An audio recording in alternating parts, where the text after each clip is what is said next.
my name is Amy and today I want to talk to you about Oisin and Tiernanog. Now, I've seen a lot of videos done about Oisin and Tiernanog and they're usually audiobooks, which are great. But if you're not from Ireland and you don't really know the context, like a lot of the names can sound strange, or sometimes they're talking about Na Fianna, and if you're not from Ireland you probably don't know who Na Fianna are.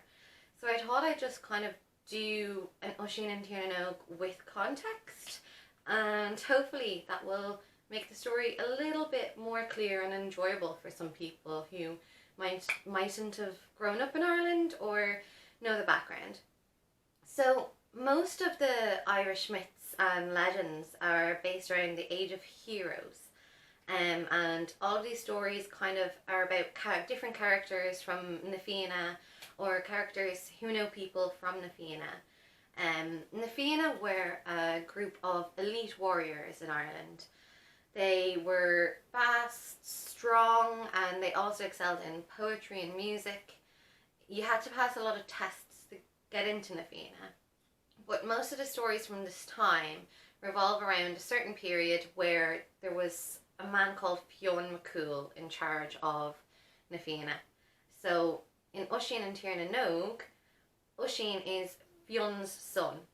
So those are the characters in this story: Fionn, Oisin and Na Fianna. And then on the other side you have Tiernanog. Tiernanog is the land of the young. That's what it translates to. Irish people would have known and heard of Tiernanog. So when people mention Tiernanog in the story, it's not something that has to be explained. People just understand what it is. They know it as this kind of paradise world where people don't grow old, and meat, water, land, everything is plentiful. Animals don't die. Food just grows forever. It's basically just known as this paradise across the water. Lots of people think actually it refers to France or Wales actually, but there's no concrete kind of meaning for it. It was just this idea of a beautiful place, really. So that's what we're dealing with in the story of Oisin in Tiernanog, just to give you a bit of context. So Oisin, actually, I'll tell you about Oisin's name. Oisin means little deer in Irish. And Fionn McCool, leader of Na Fianna, before this story happened, this is how he found Fionn. Basically, he was out hunting one day, and they used to have hounds when they were hunting. They would always use the hounds for hunting. So Fionn was following his hounds, who were following a certain deer. Now, usually the hounds would be chasing the deer, but the hounds were kind of interacting quite strangely with this deer. It was more like they were playing with it and they were following it rather than chasing it. So Fionn was quite intrigued and he followed these deer. He followed his hounds and the deer, and the deer led them to a cave. When Fionn entered the cave, the deer had transformed into a beautiful woman, and they spent the night together. In the morning, she was gone. Fionn looked for her for months and months and months and never found her again. But what he did find was Oisin. So Oisin was the result of that evening, and as a result he was called Little Deer. So Oisin had a long day of hunting. When we meet Oisin and Tiernanog, he's a lot older. He's already joined Na Fianna. He's passed all the tests. It's not nepotism. He's a beautiful young man, and he's particularly known for his poetry and music. But this one evening, they've had a long day of hunting, and they're relaxing by the lake. They're in the southwest of Ireland in Kerry, by a lake called Loch Lane, and they're relaxing by the lake, and this mist forms.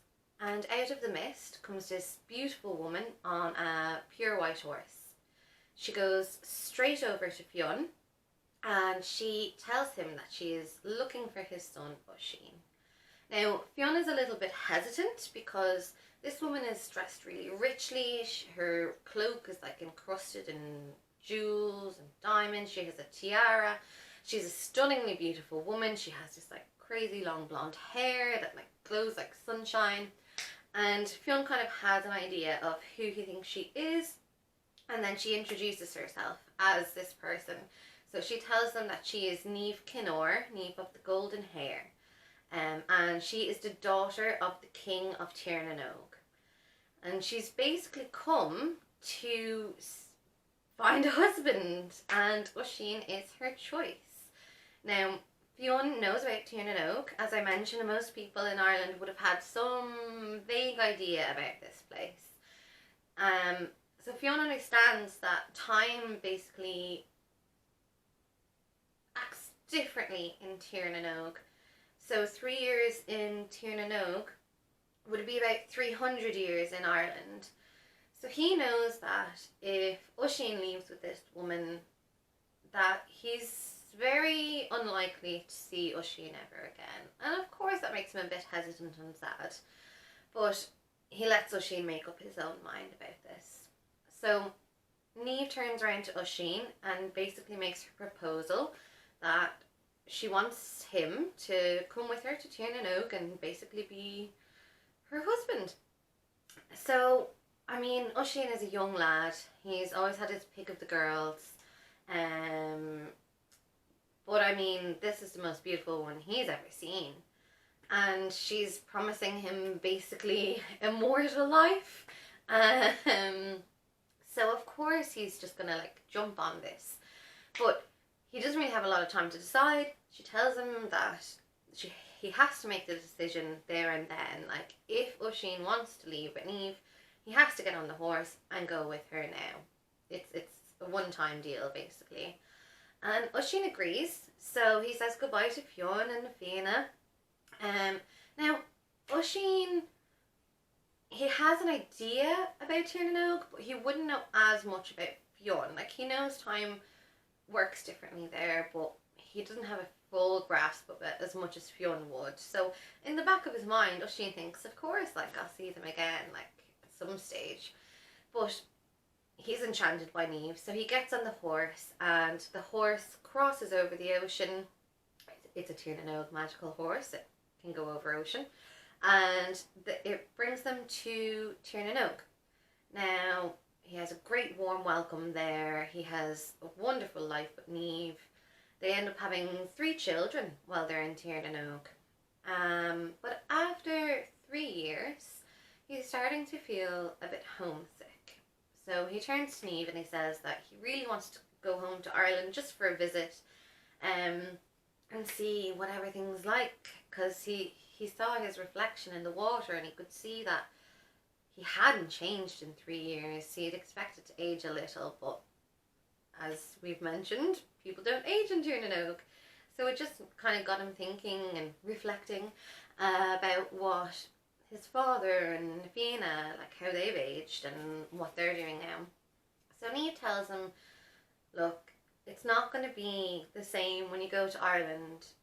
Fiona isn't going to be there. Fianna, at least as you knew it, won't be there. She thinks that he's going to be very disappointed, but Oisin says he needs to see it for himself. He needs to understand himself. So she gives him her horse, and she just warns him that if he gets off the horse and steps foot on Irish soil, the age will instantly catch up on him, and he won't be able to return to Tir na Nog, and he will die from aging quite suddenly. So Oisin bears it in mind, and he tells Niamh that he'll return to her and not to worry. So he sets off to Ireland, and when he arrives in Ireland, he can straight away see that things aren't as they used to be. All of the woods that he used to hunt in were all cut down and they'd been transformed into farmland. All of the castles and forts that his friends and friends of the family like used to live in and rule, they were all reduced to rubble. And he wandered around asking people about his father and the Fianna and where were they. And obviously 300 years had passed, so they all thought he was a bit crazy. They'd heard stories of Fiona and Fianna, but this was something that happened hundreds of years ago, so they thought Oisin was a bit mad. Now, Oisin was still like super strong, super quick, super fast, and he saw these guys struggling with this big boulder, and he decided to give them a hand. Now he knew he couldn't get off his horse, he didn't just hop off, but he leant over and tried to grab the underside, and his saddle stirrup broke and he tumbled off the horse and fell to the ground. He instantly aged. The men were very shocked, obviously, but they realised that this crazy guy who'd been looking for his hundreds-year-old family had been telling the truth, because he instantly aged to this incredibly ancient old man. So at this time in Ireland, St. Patrick had arrived and he was basically converting everyone to Christendom. So he was kind of the go-to guy in this time period, and they decided to bring Oisin to St. Patrick and see what St. Patrick thought they should do. So Oisin met St. Patrick and he told St. Patrick all the stories of Fionn and Fianna, and St. Patrick wrote them down. They'd kind of moved from the oral tradition of storytelling to the written down version, basically. So St. Patrick was the one who wrote down all the stories of Fionn and Fianna. St. Patrick offered Oisin the opportunity to convert and be baptised before he died. In some versions of the story, he accepts St. Patrick's offer and he's baptised and is buried. In other versions of the story, he decides not to go ahead with this. He asks, was his father baptised? And of course back then he wouldn't have been. So he doesn't want to go to heaven if his father is not there. So he politely declines the offer from St. Patrick, and St. Patrick buries him anyway in the same place. And that's kind of where the story ends. Now there's a couple of alternate versions which I'll go through very quickly. There's one version where in the very beginning of the story, Oisin is sitting on the beach by himself just playing music, and he needs to make the decision very quickly, and he never gets to say goodbye to Fiona and Fianna, which is, you know, a sadder version, definitely, because at least they know his family knew where he was. He didn't just up and leave them. And then there's another version where it starts in Tirnanoke, and the story starts with Niamh's father, the king of Tirnanoke. He is given a prophecy by a druid that tells him he's going to be usurped by his daughter's husband. So the king doesn't really want to be usurped right at that moment, so he decides to turn his daughter's head into a pig's head. And Niamh is very upset by this, as you would be. Like, one day you're like the most beautiful woman in the world, and the next you have a pig's head. So she asks the druid, is there anything she can do? And he tells her if she marries the son of Fionn McCool, the magic will be converted and she'll transform back into her original form. So obviously Niamh is on this, like, so she gets on her horse, she travels over the water, she finds Fianna. Now, she doesn't approach them in the same way, because obviously she's not this stunningly beautiful woman anymore. She can't just, you know, say, come with me, and they'll all be like, yeah, of course. So, she kind of like follows him around, tries to get like a feeling of the situation, and one evening, after about a week or two, all of Fianna kind of retire a bit early, and Oisin stays up late. So Oisin is on his own, and he's kind of told everyone, don't worry, I'll clean up, I'll move all of the stuff back.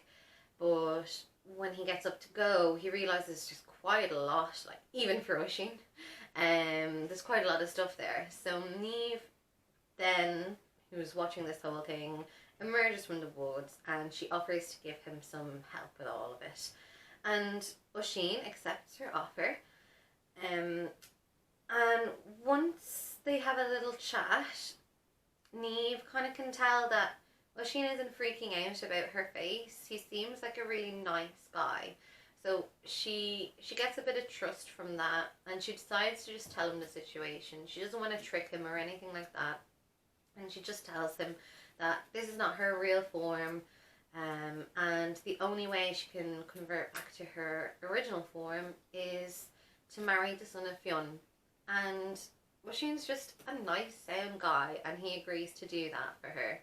When they return to Tir na Nog, the king isn't really angry because he realizes if Oisin fell in love with his daughter and married her, even in the state she was, that he must be a good guy.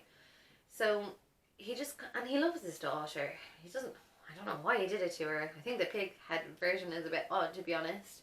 But yeah, he welcomes them and he's happy to have them.